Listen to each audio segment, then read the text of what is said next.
deliver a Healing from Trauma workshop in Asheville, North Carolina at Veterans Restoration Quarters. And I am feeling really nervous and really anxious. There's a lot riding on this for me personally. And there's veterans, there's 24 of them in the room, from the Korean War, Vietnam, Desert Storm, Iraq, Afghanistan, and I'm the only woman in the room. And I start thinking to myself, who am I? Who do I think I am to be up here? What could I possibly share with these guys that could be of any value? And I take a breath, and I decide to address the elephant in the room. Hi, I'm Kristen Padamonte, and I'm here to facilitate the workshop with you. And I can imagine you might be wondering, what in the world could this little woman with weird hair possibly have in common with you? And what could she possibly share and teach you? And they breathe, and I breathe. And then I tell them why I'm here. I'm here because of my dad. Like you, my dad was a veteran. Vietnam. Age 17, my dad was recruited, hand-selected for the Air Force Security Service. They called themselves Silent Warriors. My dad was sent to Yale University to study Chinese, and in 6 months, he was fluent. It turned out he had an IQ of 190. Wow. And then he went through training. There was the intensive interrogation to see if he'd crack under pressure. The solitary confinement, what if he was captured, would he share information? And then the rigorous testing. And my dad passed all of it. And at age 18, he was sent to Vietnam. My dad was a cryptographer. He'd sit on the plane with a headset, listening in to the radio chatter, intercepting messages from the Chinese, and he would decode them and translate them, re-encrypt them, and then send them on to intelligence. There was no room for error. He had to get it right every time. And the CIA was authorized to shoot him on sight if they thought he was divulging any information. And I look out at the guys, and their heads are nodding, and I can see that they're with me, and we are in this together. And I take another breath, and then we start to do the exercises. But first I thank them. I say thank you so much for being here. And when I say here, I mean alive. Because statistically speaking, you've beat the odds, probably multiple times. And I want to thank you for being here in this room with me. I know it takes a lot of courage to work on stuff like this. So thank you for being here, and they're nodding. And then we dive in. We do 1, 2, 3 activities where we're exploring who are they today beyond their trauma? Who are they now as they continue to heal? And we are working together. And then I think again about my dad. And I think about how my dad, when he returned from Vietnam, there was no place like Veterans Restoration Quarters. My dad, who had what we didn't know at the time, because it was, the 1960s, 70s through the 80s, there were no names for these things at that time. But my dad, who had such trauma, and because that information was so highly classified, he wasn't allowed to tell anybody, not even the men that he served with, about his experience. And by the way, I didn't even know any of my dad's story until 2014. When Leonard, who served with my dad, met up with my mom at the class reunion. And he said, I'd like to tell you what Roger's experience was. And my mom passed along that contact information to me, and I got to meet Leonard in person and learn more about my dad. Because all I knew about my dad growing up was the multiple suicide attempts and the vacantness in his eyes and how he just wasn't there even when he was there. he wasn't there.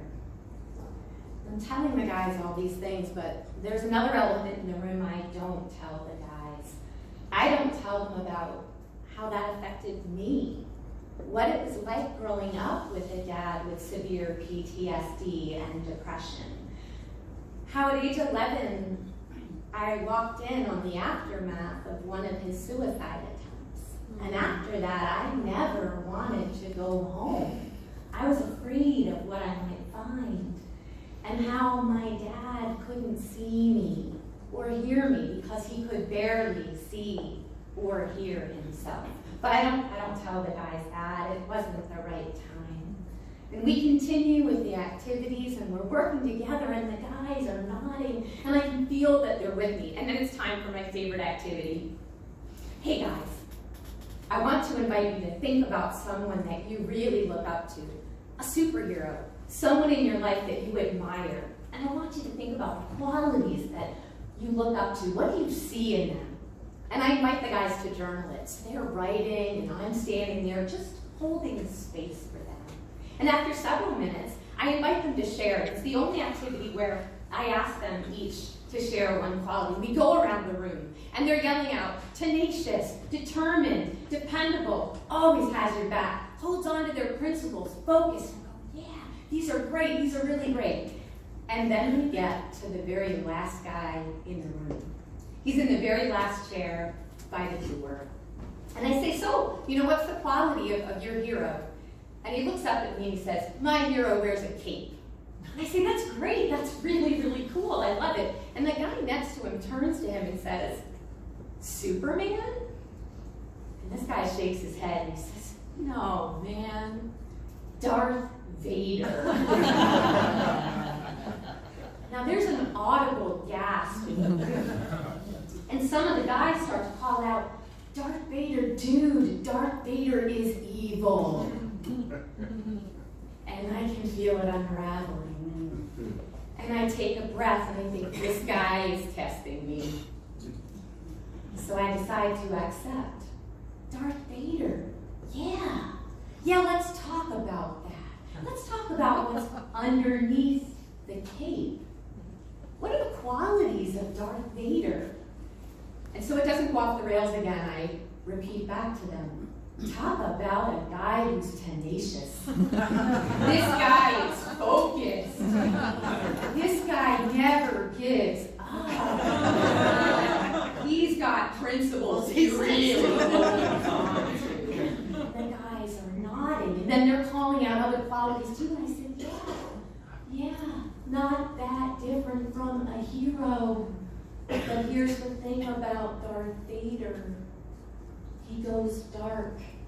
He goes dark because he doesn't have the opportunity to heal. Darth Vader is hurt. He is so hurt underneath that cape. He never had the opportunity to heal. And then in my mind, I start thinking about my dad. My dad never had the opportunity to heal, and his eyes went dark like Darth Vader. All the light went out of him. And then I look around the room and I see my dad. After 28 years, I see my dad. I see my dad in his eyes. I see my dad in his body language. I see my dad in his posture. I see my dad in his baseball cap pulled way down low over his eyes. I see my dad in his addiction. I see my dad. I'm lost in thought, and then a voice calls me back into the room. He says, ma'am, excuse me.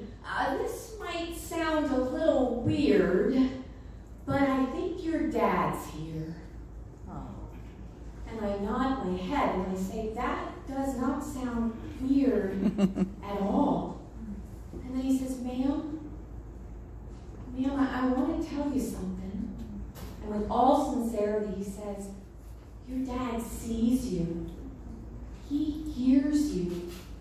Your dad is so proud of you. And I just stand there and I take another breath and I think, how did this guy know? My entire life, this is what I have been searching for. For my dad to see me, to hear me, to be proud of me, and for my dad to heal too. And there's sort of a murmuring going through the group. Your dad is so proud of you. And I make my way back to the front of the room where we're wrapping up the workshop together. Thank you. Thank you so much for being here, for the courage to show up, because it's by sharing our stories that we heal not only ourselves, but each other. Thank you for the gift that I didn't even know I was going to receive here tonight.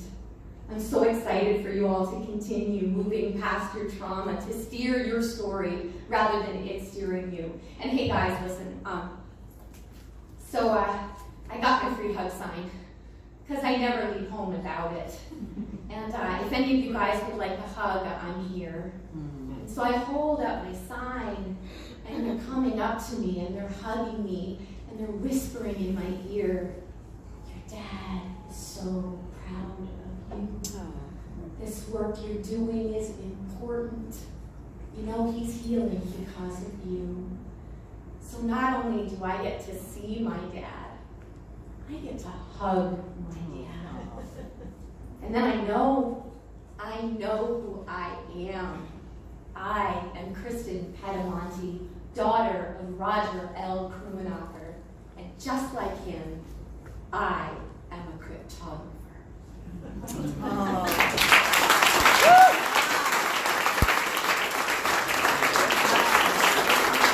Keep it going for